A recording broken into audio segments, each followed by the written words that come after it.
দল তো প্রাথমিক একটা, এটা তো মনোনয়ন না, টিকিট কেউ এখনো দেয় নেই। দল বলছে এটা পরিবর্তন হবে। দল এখন কিসের ভিত্তিতে এটা করছে এটা আমরা জানি না।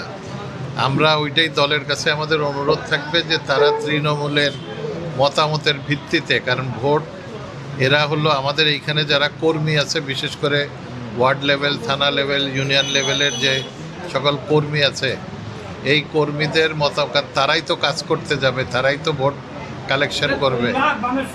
তাদের মতামতের ভিত্তিতে যদি নমিনেশন দেওয়া হয় নাই, এরা সেটা মনে করে, যে কারণে এরা প্রতিবাদ করতেছে। সব কিছু এদের প্রতিবাদ ওইটাই কারণ।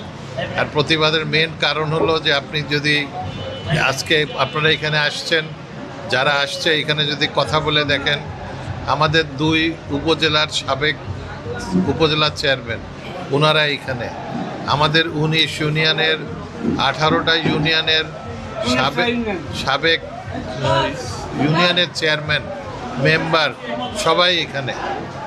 ওনার সাথে তো কেউ নাই। ওনাকে কিসের ভিত্তিতে দল নমিনেশন দিল সেটা আমরা জানি না।